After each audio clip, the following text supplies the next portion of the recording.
Hi everyone, welcome back to our channel. So today we are going to understand about the exploring the concept of inversion of control. So inversion of control refers to the process where the control of object creation, configuration and management is transferred from the application code to the framework.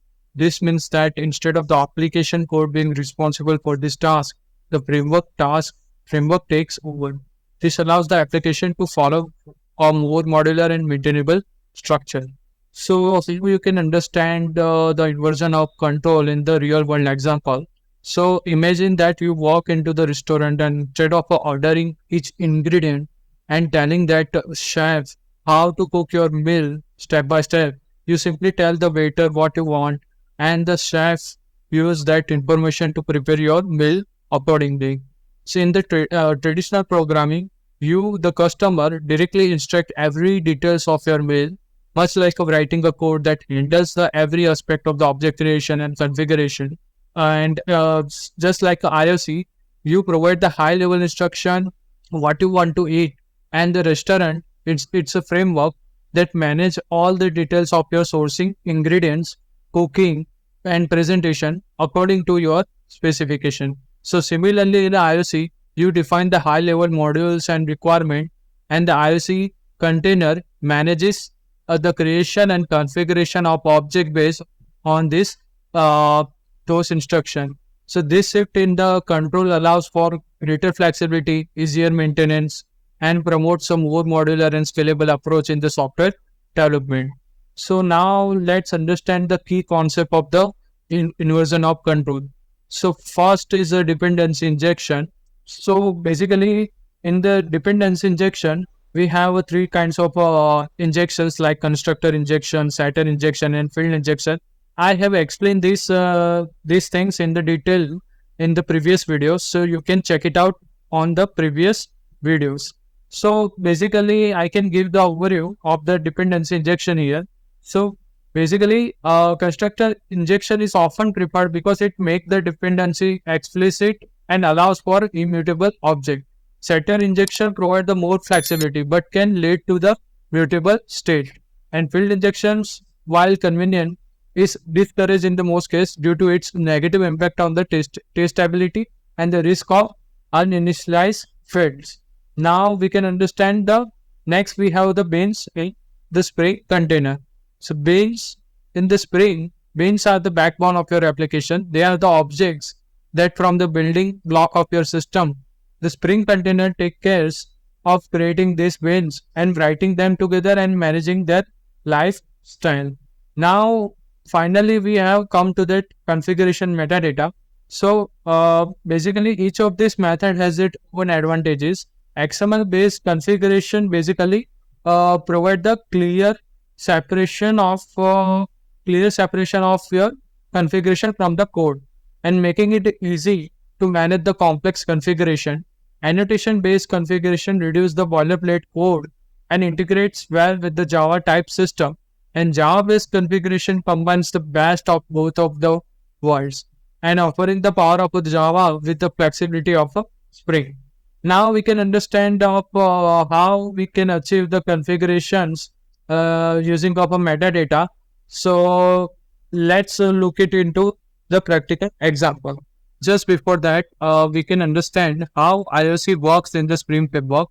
So basically, beans are defined in the configuration metadata, that is the XML annotations and Java-based configuration.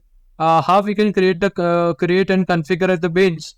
So Spring container actually reads the configuration metadata and create and the configure the beans and inject the dependency. So basically, Spring container inject the dependency into the beans as specified in the configuration.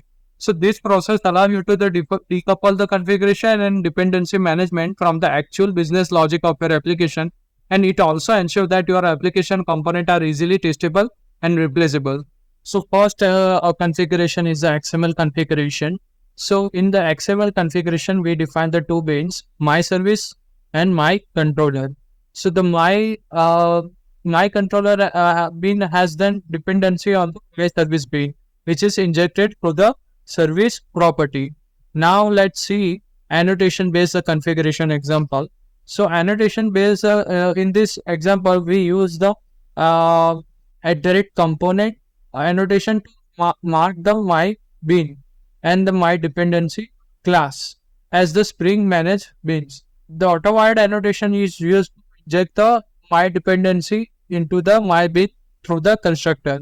Now we can understand the example of the Java based configuration. So Java based configuration we have used the basically configuration annotation to indicate that the app config class contains the bean definition. The bean method or define and configure the bean, and the dependency are injected directly through the method calls.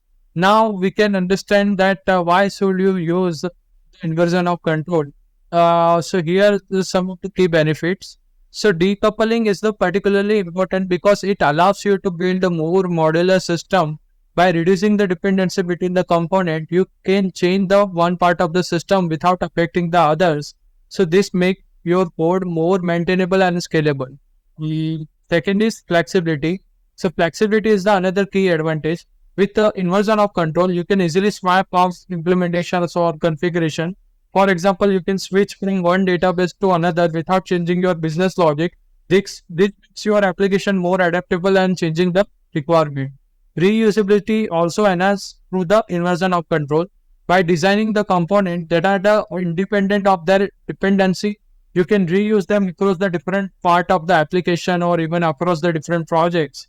This promotes the better code reuse and reduce the duplication. And finally, inversion of control improves the testability. So by injecting the dependency, you can easily provide your mock implementation for the testing purposes. This allows you to isolate and test the individual component without relying on their actual dependency and making unit testing more straightforward and reliable. In the summary, inversion of control basically in the Spring framework allows for more modular, maintainable and testable code by managing the dependency and bin lifecycle through the Spring container. By leveraging the IOC, you can create a more flexible and robust application. Thank you for watching. If you found this video helpful, please give it a thumbs up and share it with your friends. Don't forget to subscribe to our channel for more programming interview question. See you next time.